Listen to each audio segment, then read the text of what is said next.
Good afternoon बच्चों। मैं उम्मीद करती हूँ आपका प्रथम यूनिट टेस्ट बहुत अच्छा हुआ होगा और बहुत ईमानदारी से आप लोग टेस्ट दी होंगी। अपना मूल्यांकन भी आपकी होंगी कि कितनी मेरी तैयारी है, कितनी और मुझे करनी है। और मैं उम्मीद ये भी कर रही हूँ कि आप सेकेंड यूनिट टेस्ट के लिए जो आपको बताया गया है कि आपको पढ़ना है रीतिकाल। रीतिकाल के बाद आपका आधुनिक काल आता है। आधुनिक काल में भारतीय युग, त्रिवेदी युग, छायावादी युग, काव्य से इसी से ही प्रश्न आपके होंगे, क्योंकि काव्य साहित्य के इतिहास से ही प्रश्न हमेशा आपको जो पूछे जाते हैं और कहीं आपको कंपटीशन के लिए भी इसी से प्रश्न आते हैं। इसलिए मैंने इसी पार्ट को आपको दिया है तैयार करने के लिए। तो इसको आप अच्छे से तैयार कर लेंगी और हाफ ईयरली एग्जाम में आपके पूरे कोर्स से ही आना है, लेकिन उसमें बता दूंगी आप कितना तैयार करिए। जो नवंबर में होना आपको पता भी होगा, उसका तो लिखित परीक्षा होगा बच्चों। तो आप एकदम 1 महीना जम के अपनी तैयारी करिए और मन से अपनी पढ़ाई करिए। अभी आपका मैं काव्यखंड से ही दोहराव कार्य शुरू कर रही हूँ, क्योंकि आपका पाठ खत्म हो चुका है। संस्कृत में एक पाठ आरूढ़ी श्वेत केतु है, मेरे पास नई किताब नहीं है, उसी में वो पाठ है, मिल जाती है, उसको मैं पढ़ा दूंगी। आरूढ़ी श्वेत केतु, बाकी तो सब कंप्लीट है, जितना पढ़ाया है उतना ही है। सिलेबस आपके पास है ही, ध्यान से देखिएगा। तो सूरदास के बारे में आप पहले भी सुन चुकी हैं, आज फिर मैं आपको दोहरा देती हूँ इनके जीवन परिचय के बारे में। सूरदास भक्ति काल के ही सर्वश्रेष्ठ सगुण भक्ति के कवि माने जाते हैं। सगुण भक्ति को भी 2 भागों में बांटा गया, कृष्णाश्रय और रामाश्रय। तो उसमें सूरदास जी कृष्णाश्रय भक्ति शाखा के कवि माने जाते हैं। इन्होंने कृष्ण की उपासना साख्य भाव में की थी और इनके जन्म और मृत्यु के संबंध में भी काफी विवाद है, लेकिन जो मान्यता लोगों के द्वारा सहमति मिली वो सन 1478 ईस्वी को ही स्वीकार किया गया। इनका जन्म और मृत्यु सन 1583 ईस्वी माना गया। तो और ये भी कहा जाता है कि सूरदास पढ़े लिखे नहीं थे, लेकिन कुछ लोग इसके संदर्भ में भी विवाद खड़ा करते हैं कि नहीं, ऐसा नहीं हो सकता। सूरदास निश्चित रूप से पढ़े भी थे, कुछ इन्हें ज्ञान था। और इसके साथ साथ इनके जन्म स्थान के संबंध में भी विवाद है। कुछ लोग इनको जन्म से अंधे कहते हैं, पढ़े लिखे तो कवि के बारे में कहते हैं, ये गलती होगी मुझसे। इनको लोग जन्म से क्या कहते हैं, जन्मांध, कि ये जन्मांध थे। लेकिन एक जन्मांध कवि के लिए किसी कृष्ण का जो बाल लीला का चित्रण इन्होंने किया है वो संभव नहीं है। जो कृष्ण के बाल लीला का चित्रण इन्होंने, कहा जाए कि वात्सल्य रस में कविता करने वाला श्रेष्ठ कवि कौन है, तो उसमें सबसे पहले सूर का नाम ही आता है कि वात्सल्य रस में या बाल लीला का सुंदर वर्णन करने वाला कवि अगर कोई है तो वो सूरदास जी ही हैं। तो जैसे आपने पढ़ा होगा चलत घुटुरवनी आवत कृष्ण का तीसरा पद जो था, चलत पयादे, वो तो भरत का है। किलकत कान घुटुरवन आवत, किलकत कान घुटुरवन आवत, किलकारी मार के घुटनों के बल आते हैं, और क्या क्या उसमें वर्णन है, चित्रण है, और भी बहुत सारी बाल लीलाओं का चित्रण इन्होंने किया है। उसको देखकर ऐसा लगता है कि वो जन्मांध कवि नहीं थे, बाद में ऐसा हो गया होगा, लेकिन क्या स्पष्ट है, इसमें तो काफी विवाद है।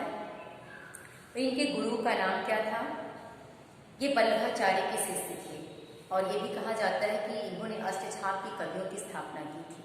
उस अष्टछाप की कवियों में सूरदास श्रेष्ठ कवि गिने जाते हैं, क्योंकि कहा जाता है ना कि बाल लीला, कृष्ण की जो लीला का वर्णन किया, उसमें सबसे सुरीली मधुर झंकार अंधी कवि सूर के वाणी की ही थी, जो अष्टछाप के कवि थे उनमें। तो ये वल्लभाचार्य के शिष्य थे। ये मथुरा की गौ घाट पर श्रीनाथ जी के मंदिर में रहते थे। सूरदास का विवाह भी हुआ था, विरक्त होने से पहले ये अपने परिवार के साथ ही रहते थे। पहले ये दीनता के पद गाया करते थे, किंतु जब वल्लभाचार्य के संपर्क में आए तो ये कृष्ण लीला का गान करने लगे। कृष्ण लीला का गान वल्लभाचार्य के संपर्क में आने के ही इन्होंने शुरू किया। एक बार मथुरा में सूरदास जी से तुलसीदास जी की भेंट हुई थी और धीरे धीरे दोनों में प्रेम बढ़ गया। सूरदास से प्रभावित होकर तुलसीदास ने श्री कृष्ण गीतावली ही लिख डाली। जो कृष्ण गीतावली तुलसी ने लिखी है वो किससे प्रभावित होकर, सूरदास से प्रभावित होकर लिखा था। इस तरह से पारसौली में 1583 में इनका मृत्यु हो गया, और जहां उसी समय वल्लभाचार्य के सुपुत्र विठलनाथ जी भी उपस्थित थे।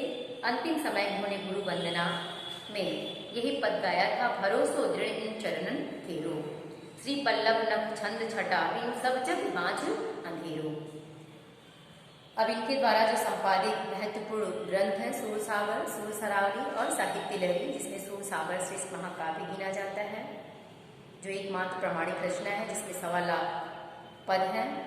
सूरसरावली इसमें अभी तक ये विवादास्पद स्थिति में है, किंतु कथावस्तु, भाव, शैली और रचना की दृष्टि से निसंदेह सूरदास की प्रामाणिक रचना है, जिसमें 1107 पद हैं। साहित्य लहरी में सूरदास ने 118 दृष्टपुटों का संग्रह किया है। इनकी भाषा ब्रजभाषा है और कहीं कहीं इन्होंने भाषा में कोमलकांत पदावली, शब्द शैली की माधुरी, प्रवाह, संगीत एवं ध्वनि की सजीवता भी दिखाई है। शैली, प्रभावपूर्ण शैली का इन्होंने प्रयोग किया है।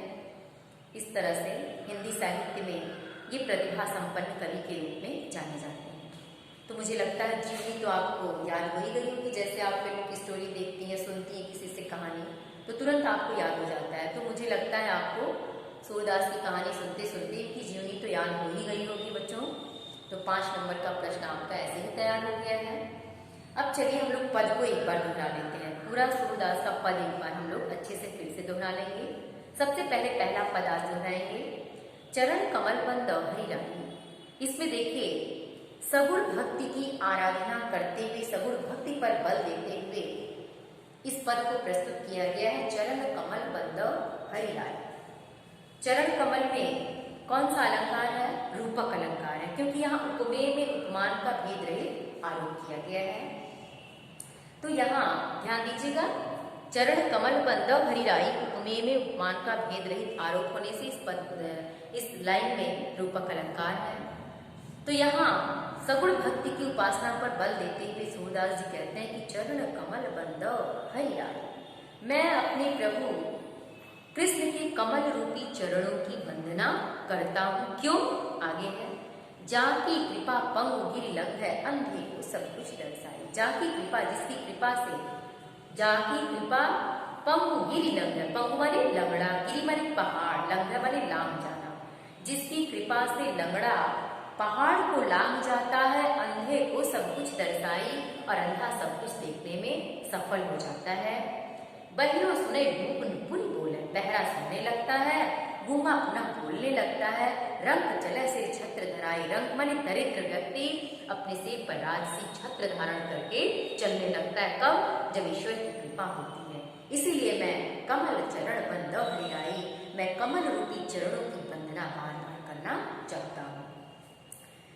सूरदास स्वामी करुणायक, बार बार बंदौती पाई। सूरदास कहते हैं कि मैं करुणामय स्वामी, दैनों के पे दया करने वाले, दया के सागर करुणामयी स्वामी श्री कृष्ण की बार बार बंदौती पाई, बार बार वंदना करना चाहता हूँ।